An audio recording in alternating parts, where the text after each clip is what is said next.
oye matinga na motema moto akososola te yango Yesu eza tellement inexplicable mais sincèrement possible à la musique bébé émotion et expliquer notre émission mon expérience de la nouvelle naissance pour notre édification. Nous vous saluons au nom du Seigneur Jésus-Christ.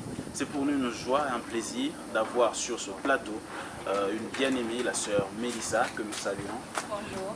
Comment vous portez, sœur Mélissa? Je vais vraiment bien. Dieu fait grâce. Merci. Gloire au Seigneur. C'est pour nous une joie de vous recevoir sur ce plateau. Moi aussi. C'est vrai, nous voulons connaître un peu qui est la sœur Mélissa. Si tu peux nous parler de toi, qu'est-ce que tu fais réellement pour essayer de faire comprendre à ceux qui nous suivent, d'avoir une idée sur la sœur Mélissa. Je suis une sœur, comme vous avez remarqué. Je m'appelle Mélissa Wells Nsoki. Je suis congolaise de Kinshasa et je suis étudiante en master en marketing à GAU, ici précisément. Et avant, j'ai fait mon bachelor ou ma licence à Tunis. J'ai fait business administration, business management, mais en français. Voilà. Ok, nous avons une idée sur la sœur Mélissa. Mais sœur Mélissa, c'est vrai, nous parlons autour de la nouvelle naissance. Mon expérience, mon témoignage de la nouvelle naissance. Qu'est-ce que vous comprenez ou quelle est l'idée que vous apportez par rapport à la nouvelle naissance? Alors, je pourrais dire que la nouvelle naissance, c'est très lié en fait au spirituel. Ce n'est pas quelque chose de physique. Il y aura des manifestations ou des résultats sur le physique, mais c'est d'abord quelque chose de spirituel. C'est une décision du détour, c'est-à-dire on se rend compte que le chemin qu'on a pris n'est pas le chemin qui mène vers Dieu.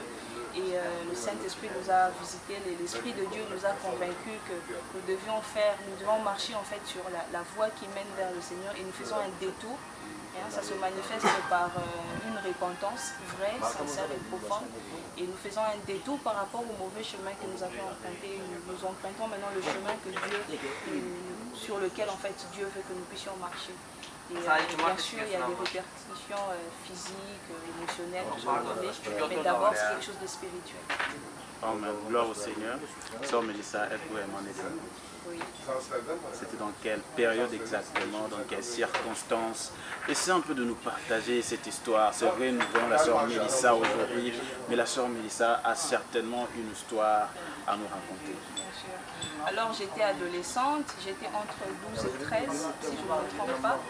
Et j'étais dans la cuisine, je suivais la radio. Donc, chez nous, ma maman avait l'habitude de pouvoir mettre la radio tous les jours. Elle passait ses journées comme ça avec la radio parce qu'en fait, avant, moi je suis d'arrière-plan catholique. Ma mère, après le mariage, elle a quitté l'église catholique, donc elle est allée dans une église de réveil. Et quand moi je suis née, j'ai trouvé le système où ce dimanche on partait avec papa, le dimanche prochain maman, le dimanche prochain, donc on se départageait et tout. Et après quelques temps, on avait eu quelques soucis familiaux par rapport à des problèmes familiaux comme partout dans le monde. Et du coup, ça avait un peu bloqué notre vie d'église, notre vie un peu spirituelle. Du coup, après un moment, on avait beaucoup de manque. On ne se nourrissait pas vraiment de la parole de Dieu comme telle. Dieu merci, on avait la radio qui nous aidait. Et c'est là qu'en fait, j'ai personnellement croisé le Seigneur, je l'ai personnellement rencontré. Je suivais une prédication qui m'avait personnellement parlé, qui m'avait vraiment touché. J'avais l'impression d'entendre Dieu me parler lui-même, mais en tant que père en fait. Dieu me parlait en tant que père et en tant qu'ami. Son amour était tellement profond et tellement vrai en fait, je ne pouvais pas résister. Je suis allée dans ma chambre, j'ai fait la paix avec Dieu et j'ai continué ma vie. Donc on a grandi avec notre papa dans la maison, mais il était un peu trop pris par les responsabilités d'un père, donc le travail et tout ce qui va avec. Du coup, il n'était pas très présent émotionnellement ou sentimentalement avec nous. Donc on avait grandi un peu avec ce manque et ça avait créé un trou. Et ça aurait pu vraiment nous détourner de beaucoup de choses.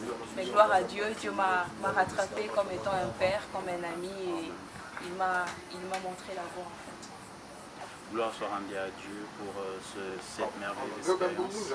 Mes sœurs Mélissa, c'est vrai, en étant chrétien, en étant enfant de Dieu, nous avons certainement des expériences qui ont marqué notre vie, qui nous ont boosté, qui ont boosté notre foi.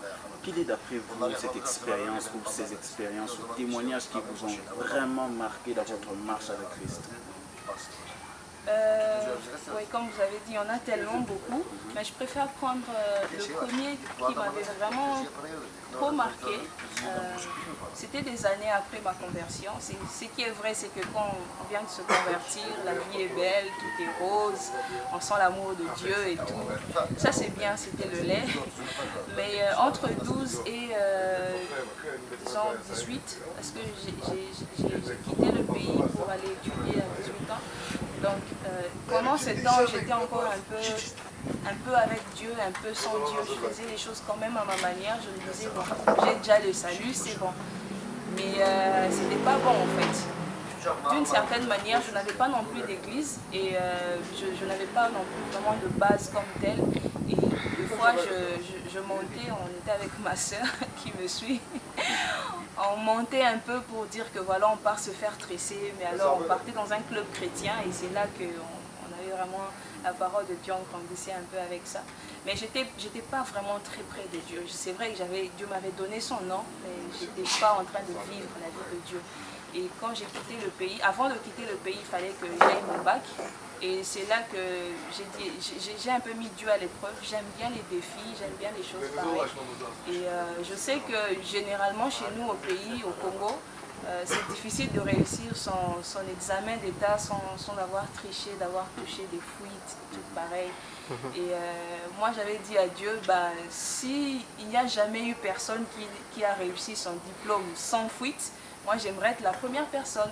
J'ai en fait un peu défié Dieu d'une certaine manière. Je n'avais aucune idée de ce que je faisais, je n'avais vraiment pas une foi ferme et tout. J'ai juste dit comme ça à Dieu et puis j'ai pris ça comme résolution. J'ai dit à Dieu, bon voilà, moi je vais étudier de mon côté, toi montre-moi et aide-moi à témoigner que vraiment je peux réussir sans toucher les fuites, que vraiment tu seras avec moi. Bien sûr, j'ai eu des moments très difficiles pendant ces instants et tout. Et même pendant l'examen d'état, je rappelle encore certaines de mes copines qui me regardaient, qui voulaient vraiment m'aider et tout. Je leur avais dit, j'ai déjà pris ma décision, laissez-moi juste faire ce que j'ai à faire. Et gloire à Dieu, j'ai réussi mon examen d'état. Je l'ai passé une fois, je l'ai réussi. Bien sûr, je n'ai pas eu les points que j'aurais aimé, mais j'ai réussi mon examen d'état. Et c'était pour moi un grand témoignage, une grande preuve que Dieu pouvait m'entendre et répondre à toutes mes prières. Donc c'était ça le point marquant. Depuis ce temps-là, depuis ce jour-là, je m'étais dit que je ne ferais plus les choses disons, sans réfléchir. Vraiment, je vais t'associer à tout ce que je fais. Parce que si dans les études, tu as pu te manifester, c'est que dans d'autres domaines, tu peux aussi te manifester. Ça, c'était quelque chose de très fort en moi. Mais ça ne s'était pas arrêté à moi parce que j'avais vu ce témoignage chez mes amis, mes condisciples, ceux avec qui on avait eu le diplôme. Ils ne se réjouissaient pas de leur diplôme, mais de mon diplôme. Et ils rendaient témoignage à ce que j'avais fait. Bon, je n'avais pas compris. C'est des années après que j'ai compris cela. Mais je bénis Dieu parce que ça avait été un grand témoignage et pour moi et pour ceux qui étaient autour de moi. Waouh, quelle merveilleuse expérience avec Dieu. Nous sommes vraiment très contents pour cela. Nous croyons que ça édifie une vie, ça édifie une personne qui est en train de nous suivre. L'avant-dernière préoccupation, sœur Mélissa, c'est vrai, il y a plusieurs avantages d'avoir Jésus-Christ dans sa vie comme son Seigneur et son Sauveur, de naître de nouveau. Et quels sont donc les avantages que vous pouvez partager afin que nous comprenions de quoi il s'agit exactement? Premièrement, moi je pense à la paix. Je pense vraiment à la paix, une paix profonde, une paix qui n'a pas de conditions.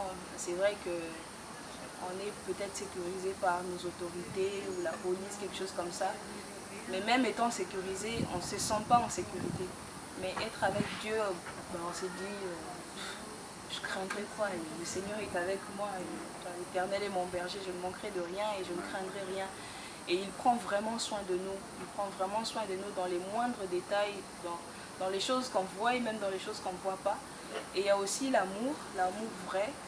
parce que nous vivons des choses dans le monde et nous vivons des formes d'amour, mais qui ne sont pas vraiment l'amour. L'amour vrai, l'amour réel, c'est l'amour de Dieu, l'amour qui n'a pas de condition. Vous savez, il y a des gens, je parle des gens, il y a même moi-même, il y a des choses que je n'aurais pas acceptées de moi. Mais parce que je suis dans mon corps, je n'ai pas de choix. Et il y a aussi des choses que je ne pourrais pas accepter d'autres personnes. Mais Dieu, il ne nous regarde pas en fait avec le regard de ce que nous faisons ou pas. Il nous regarde juste avec son cœur en fait.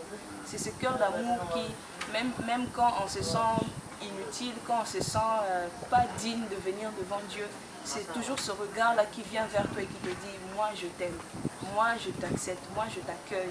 Et c'est cet amour-là, cet amour vraiment inconditionnel, incomparable. Et il y a beaucoup de choses qui vont avec, il y a la patience, il y a la douceur, il y a vraiment l'humilité, des choses comme ça qui vont avec.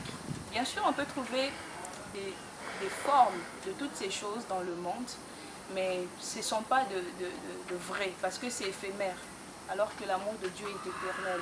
Ça ne dépend pas de temps, des circonstances. L'amour de Dieu est là, constant et ça va jusqu'à la fin. Gloire au Seigneur. Sœur Mélissa, notre dernière préoccupation. Quel message passez-vous à ceux qui nous suivent et que suggériez-vous à ceux qui n'ont pas encore fait ce choix d'accepter Jésus-Christ dans leur vie comme leur Seigneur et Sauveur? Ok. Donc, je vais dire ça en forme d'histoire, je pense. J'ai une histoire que je pourrais vous partager. Donc, il était une fois, il y avait un roi, un prince, son fils bien sûr, et puis il y avait ses serviteurs. Donc ils habitaient tous dans un palais, dans un même palais.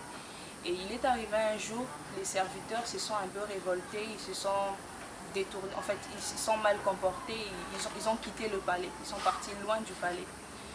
Mais devant le roi, ses serviteurs n'étaient pas seulement des serviteurs, il avait vraiment un amour profond pour ses serviteurs, il les aimait tellement de tout son cœur. Et il commençait à réfléchir sur qu'est-ce que je peux faire pour récupérer ses serviteurs. Parce qu'il savait que loin du palais, ses serviteurs n'allaient pas tenir longtemps et ils allaient mourir. Et il ne voulait pas voir ses serviteurs mourir. Donc il a mis certaines stratégies en place, il a mis des moyens pour pouvoir ramener ses serviteurs au palais. Mais personne n'avait eu la possibilité d'accéder à ces moyens, personne n'avait eu la capacité même de pouvoir arriver à trouver ces moyens-là. Et puis là, le roi, il pense à quelque chose qui vraiment est inimaginable. Personne n'avait pu voir ça venir. Le roi a pensé à quelque chose qui est accessible à tout le monde, une chose qui est vraiment immense dans son idée, même une stratégie vraiment ultime. Le roi s'est dit, ok, je vais envoyer le prince, mon fils, je vais l'envoyer vers mes serviteurs.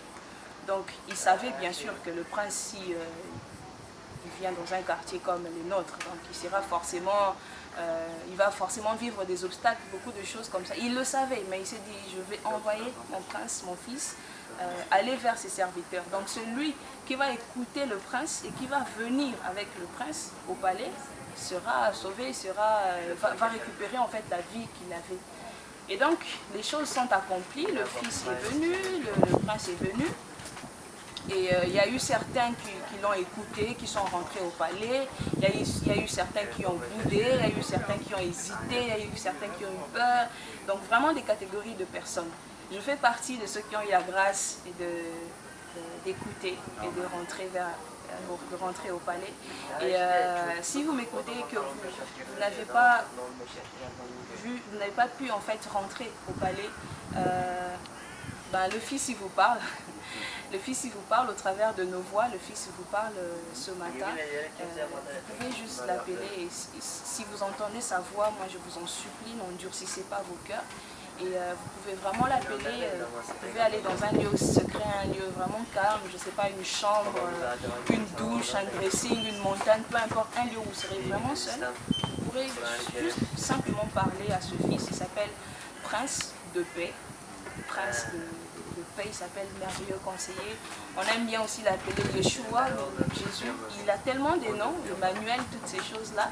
Donc vous pouvez simplement vous adresser à lui, lui dire qu'il puisse vous éclairer, qu'il puisse aussi se manifester à vous, que vous puissiez l'écouter et tout. Et guess what? Vous allez entendre rien comme réponse. Vous entendrez vraiment un silence vraiment inimaginable. Mais je vous encourage à ne pas vous arrêter sur ce silence-là parce que plus vous vous approcherez, plus vous chercherez à entendre sa voix, plus il se manifestera à vous. Il pourra se manifester d'un coup, tout comme il pourra prendre du temps. Ça dépend de l'état de votre cœur, de la vérité, de la profondeur de votre cœur. Donc, simplement, parlez au Seigneur, parlez-lui. Il se laisse trouver à tout celui qui le cherche. Donc, c'est à vous de le chercher.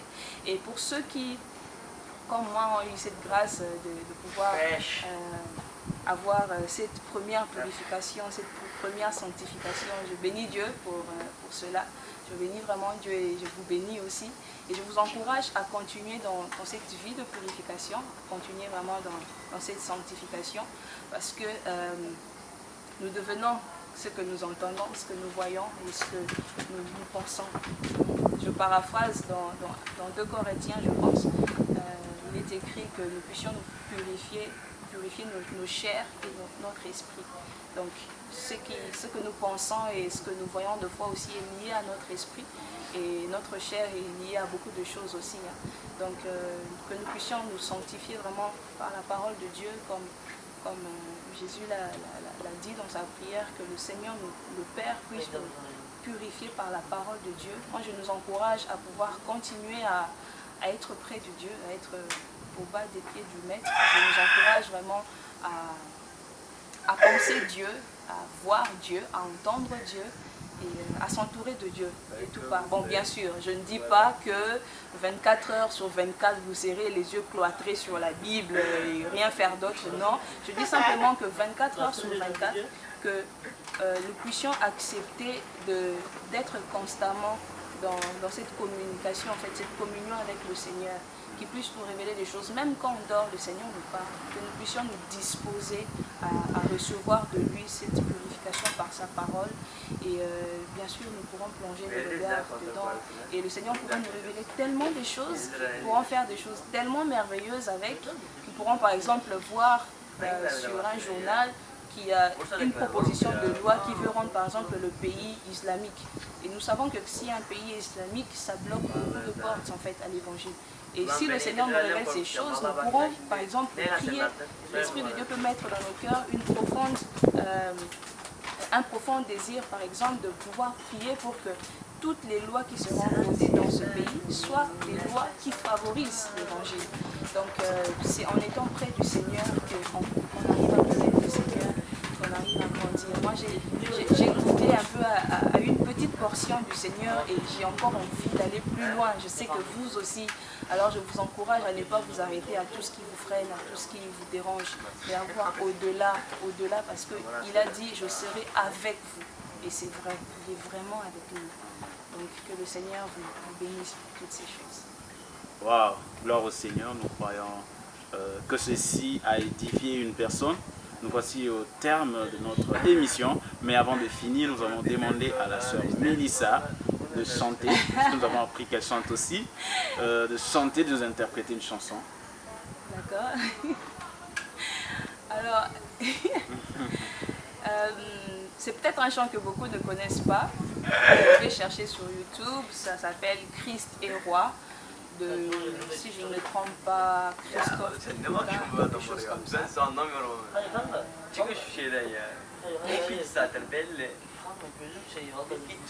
Dans son amour, Dieu le Père envoya son Fils béni pour accorder la lumière à tous ceux qui sont perdus. Il descendit sur la terre, mais les hommes l'ont rejeté. Ils l'ont cloué au calvaire, mais Christ est ressuscité. Un jour les chrétiens du monde seront rassemblés en lui. Ils sortiront de leur tombe, car en lui ils ont la vie. Oh. Ils formeront un royaume, la terre sera leur pays, leur hymne sera un psaume à la gloire du Messie. Christ est roi, Christ est roi, Christ est roi, des rois. Christ est roi, Christ est roi, Christ est roi des rois. Les chrétiens de tous les âges portent son nom sur leur cœur. Dans l'épreuve, ils gardent courage, car leur Dieu est un sauveur. Ils vont par toute la terre annoncer le Fils béni, fiers de porter leur bannière sur laquelle il est écrit, Christ est roi, Christ est roi, Christ est roi, oh, oh, des rois, oh, oh, Christ est roi, Christ est roi, oh, oh, Christ est roi, des rois, Christ est roi. Amen. Amen. Merci beaucoup, Wow. Melissa, pour votre disponibilité. C'est pour nous une bénédiction et nous vous bénissons également en retour. Que le Seigneur vous bénisse abondamment. Soyez bénis. Au revoir. Bye bye.